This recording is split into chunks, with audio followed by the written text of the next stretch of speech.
So goes the news for this Wednesday morning. Thanks for joining us. Stay tuned now for Mike Cinto Live. Today's topic deals with building your own patio decks. As we close out, let's take a visit to a waterfall in Vandalia. Take care.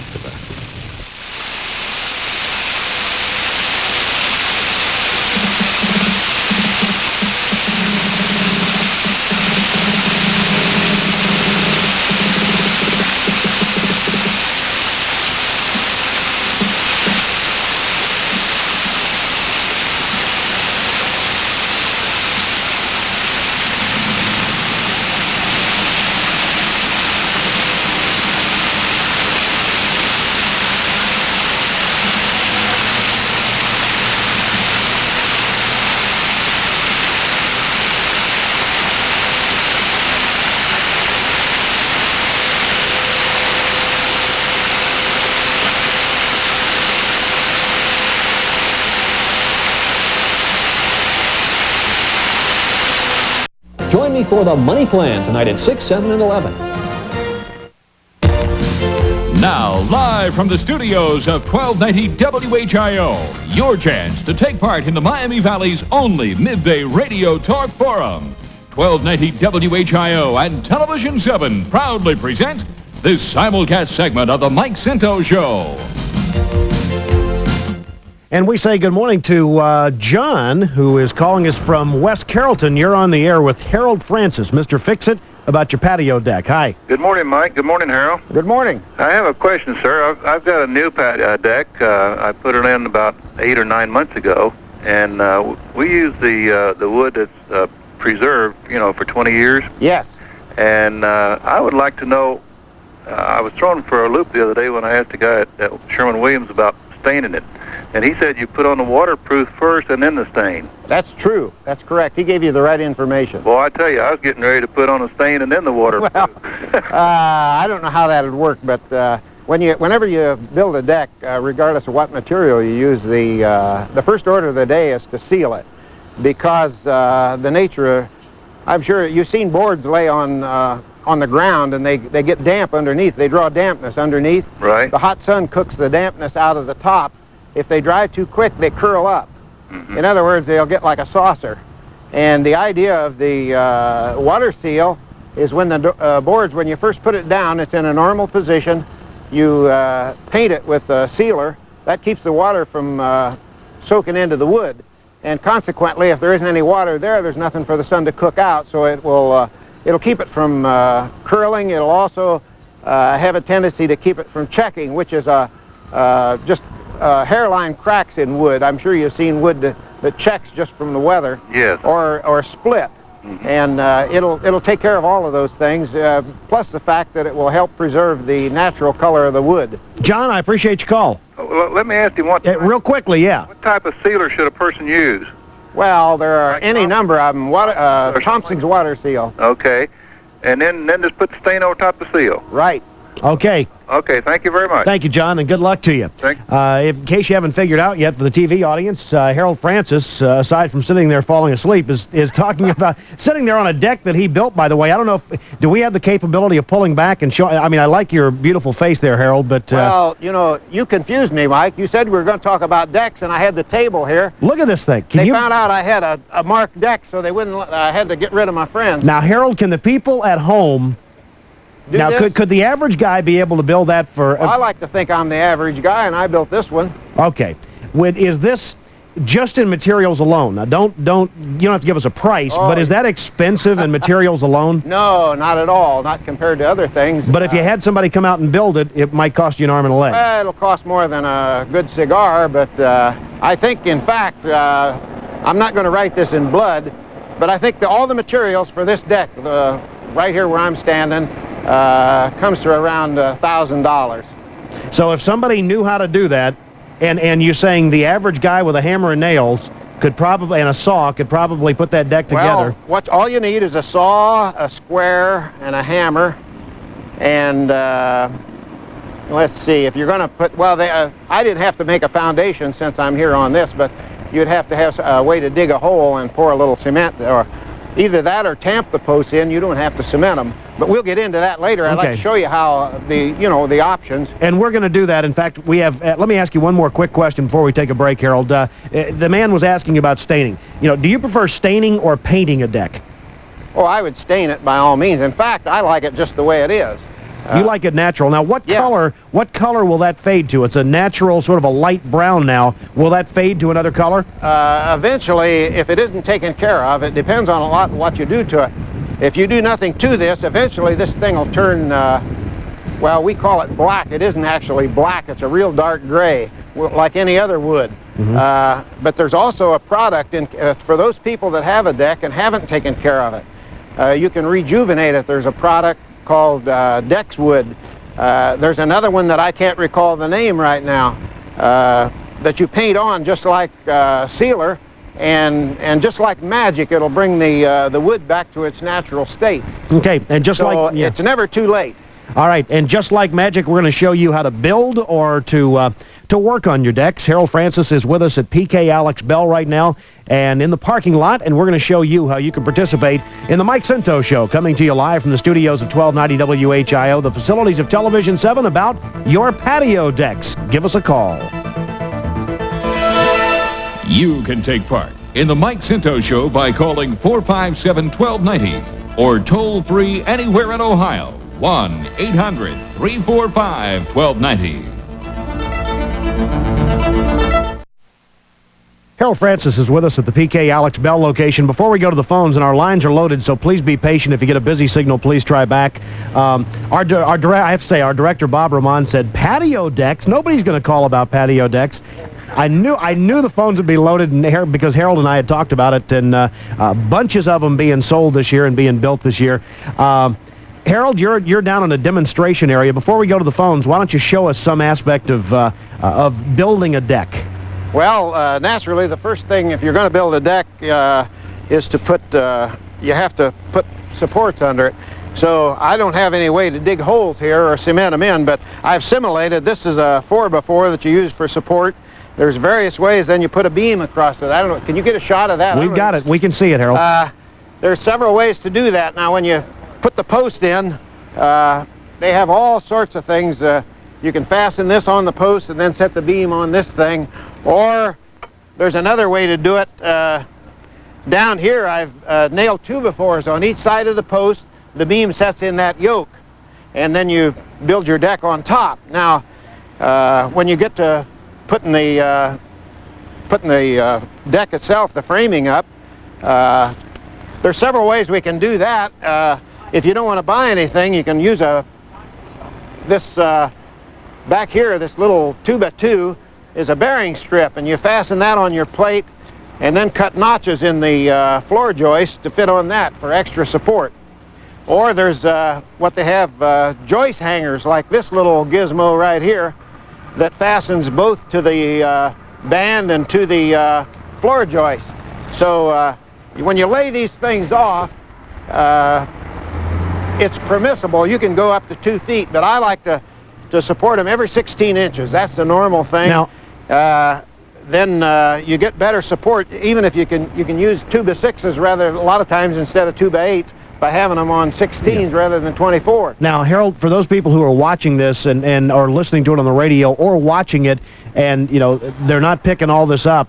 Anybody at most lumber facilities, lumber houses, this is all basic things that they could go in and ask about. I mean, it looks fairly simple the way you're describing it. Right. Well, it is simple. In fact, most of this stuff, Mike, like these, the railings around here, these come pre-assembled in sections. Like you can buy them in 4, 5, or 6 foot sections. The posts are cut out for your railing. If you'll excuse my back, the posts are notched out. After you put the floor down, you get the posts on, and then you can set those at intervals, whatever divides out nice for your railing. And there's just you're only limited by your imagination. You can make railings and all this sort of thing that actually, when we built this, when they asked me to build this thing, they asked me not to make it fancy, and that's why this thing is made so that the average person can do it. Okay, I tell you what, let's take, we got a couple of folks hanging on, Harold, who've been hanging on for a while. Let's take a quick phone call first. Lee from Huber Heights, hi. Hi, yes, Yes. I was wondering, what's the standard measurements for runners and risers on stairs leading up to the deck? Well, the way you do that, I'm glad you asked that. That's an important thing. The way you do that, you're not allowed to have more than an 8-inch rise. So you measure the rise from where it's going to finish up to the top. Like here's 30 inches. Well, you're not allowed to be over 8, so that means you'd have 4/8 or 32, so you'd have the 2. You divide it out like you'd be 7 3/4. Now, the ideal thing on a stairway is to have the sum total of the run and the rise should be 17.5 inches, and it'll be comfortable. So if you have like 7.5 inches and a 10-inch run. Now, if you want to make a stairway, I can show you real quick how to do that. On your square, I don't know whether the cameraman can get around this close or not, but if you're going to take a plank and go across, and you'd have 7.5 inches and plus the 10 inches, and you mark it on like that, and just slide down and repeat that. And that will give you the rise and the run, and you just cut it out. But all you do is divide the height into anything less than 8 inches. You're not allowed to have more than an 8-inch rise. Okay. Does that answer your question? Sure does. Okay, Thank you. Lee, thank you very much for calling. And by the way, Harold is going to stick around in our next hour on the radio and answer general fix-up questions. He's as handy with everything else around the house as he is with this. We say hello to Greg from DeGraff, Ohio. Hi. Hi, I've got a question for Harold. I live in a log home, and instead of using 4x4 dimension lumber, I want to use round cedar posts for, of course, I'll use the treated lumber for the decking, but I'm having a hard time finding 12 or 14 foot cedar posts to start this deck. Well, they're available. I can't tell you right offhand, but I bought some of those several years ago and used them for supports for a large outdoor roofed-in area. So he probably ought to just call around, spend a little more time on the phone. Yeah, they're available. You can buy those things. They're almost like telephone poles. In fact, I suppose you could buy those if necessary. Okay? Okay, thanks a lot. Good luck to you. Thank you. Bye-bye. We're going to take a quick break, and Harold will be back to answer more of your patio deck questions. If you are hanging on the line, if you want to know about restaining, staining decks to begin with, building decks, Harold Francis, Mr. Fix-It, is with us, and you're listening to and watching the Mike Cento Show on 1290 WHIO Radio and Television 7. Harold Francis, Mr. Fix-It, is with us at PK Alex Bell. He's loving this because we've, for so many years, have done radio shows together, and he always says, I'm using my hands and nobody can see me. Well, now they can see you using your hands, Harold. Let's go back to the phones. We got a bunch of people hanging on. Callers will ask you to keep your questions as brief as possible so that we can get to all of you. Sandy from Brookville, hi. Hi. Yes. We have a 12-by-12 concrete patio that we would like to build a bigger deck on top of. Is that possible, or do we have to chip out the concrete and get it? Oh no! Don't destroy a good foundation. You can put it right on the concrete. In fact, that's much better. How would you do that? Because you can't bury it in the dirt. Well, do you want to raise it up, or do you want to? Are you going to raise it up, or you just want to put the wood right on the concrete? We can't raise it very much. At the most, about 6 or 4 inches. Well, if you want to make it up 4 inches, frame it in 2x4s, and you can anchor them to the concrete. Or if you want to, you could put the deck boards right down. You can glue it to the concrete with the same thing they use for roof flooring. I've done that, and it works pretty good. We want to make it bigger than that area, so would we just think... When you run out over, what you'd have to do, I think, what I would do is run if you only want 4 inches, run the 2x4s out to the edge like this was your deck, and then drop down and run the full support under it from there on. Oh, okay. You do much like we did over here outside of that, but raise it high enough that you can run 2x4s right over the concrete. Does that answer your question? Yes, right. Thanks a lot. The same thing will work. Thank you, Sandy. Okay, bye-bye. Bye-bye. We go to Tracy in Pittsburgh, Ohio. Hi. Hi. Yeah, Tracy. Okay, my question is, I heard you talking about the stains and stuff, and I was wondering if you should wait, they say 6 months or something like that. How long should you wait to put repellent on or whatever? He who hesitates is lost. I wouldn't wait at all, because all that happens, the lumber has a tendency to pick up an awful lot of water, and it'll start discoloring the day you make it. Usually I try to pick out the nice side of the board, put the best side up, and if you put the sealer on and stain it right away, I think it's better. I know you'll find people that don't agree with me, but you know, I've had that all my life. But that's my own honest opinion. The quicker you do it, the better. Tracy, thank you. I bet you've never had a call from Pittsburgh before, have you, Harold? No, not really. Okay. I've been expecting one from Art Rooney, but what do you have there?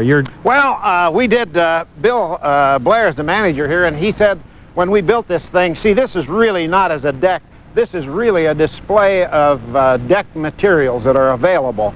So he said, don't make anything fancy, but just to show the people at home, last year I made arches on a gazebo like the ones here. I don't know whether you can see that thing or not.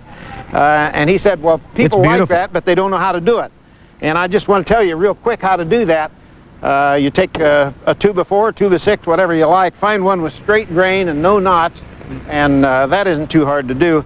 Then rip it in like 1/4-inch slats, and this is a piece of a 2x10 that I cut a curve, and you make the curve slightly smaller than the area you're going to wind up, because it'll give some when you release it. But in other words, you put this thing together, clamp it down, and you can bend that right around the form.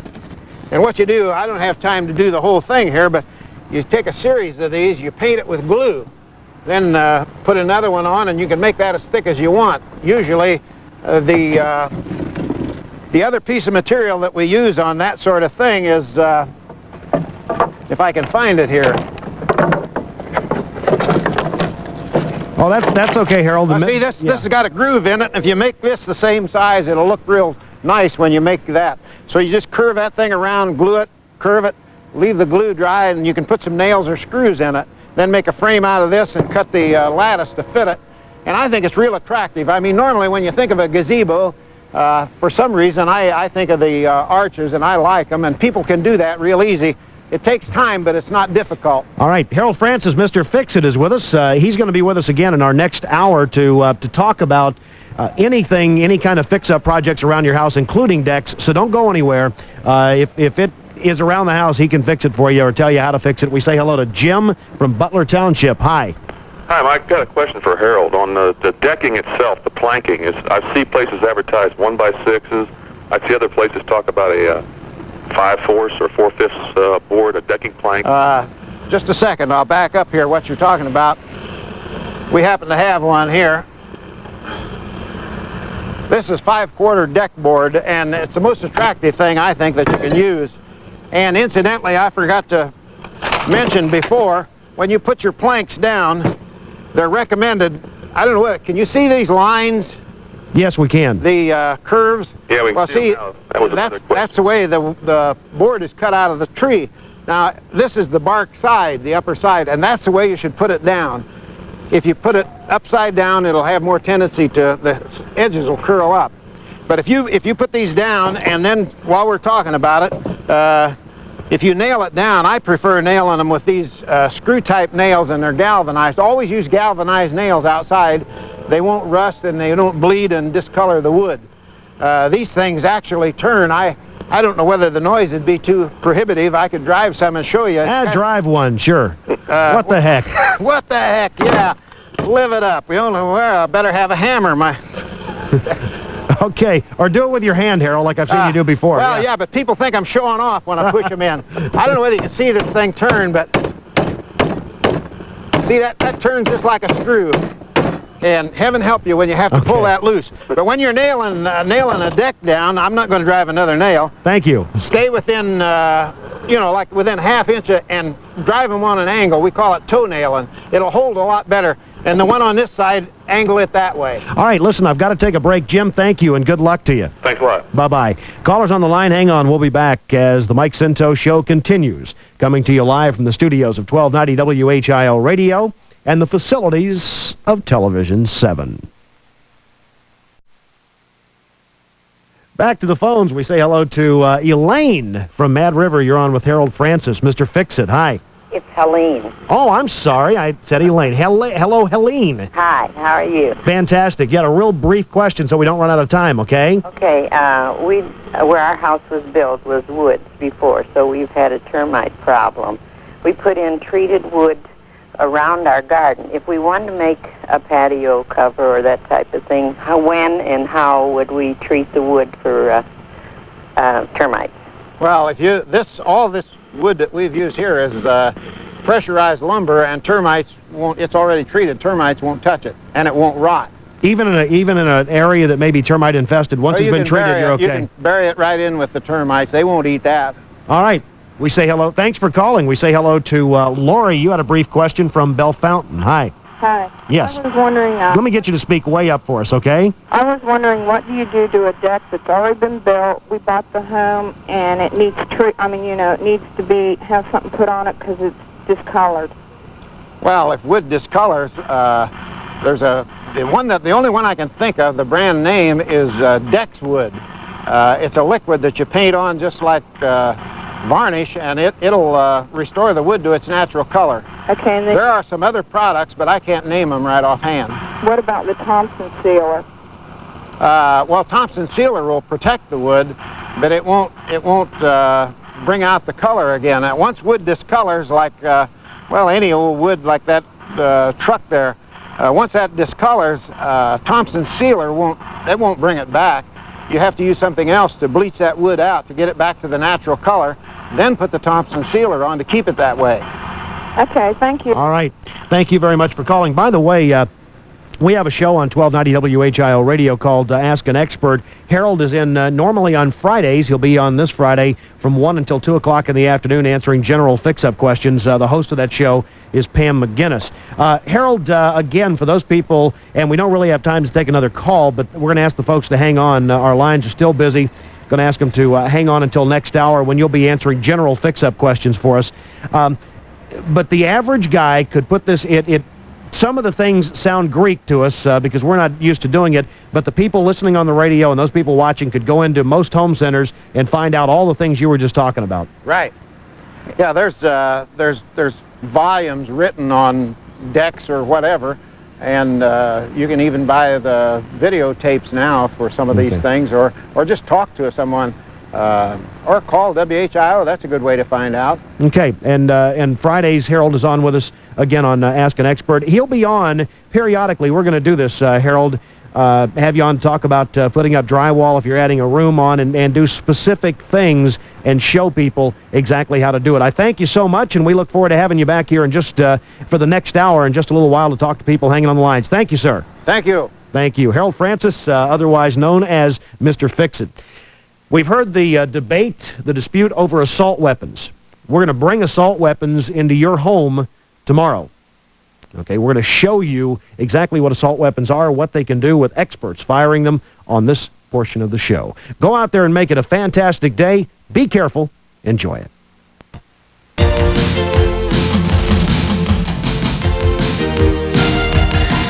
This simulcast segment of the Mike Cinto Show was a presentation of 1290 WHIO Radio and Television 7.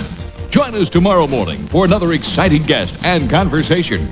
The Mike Cinto Show can be heard weekdays from 9 till 1 on AM 1290 WHIO.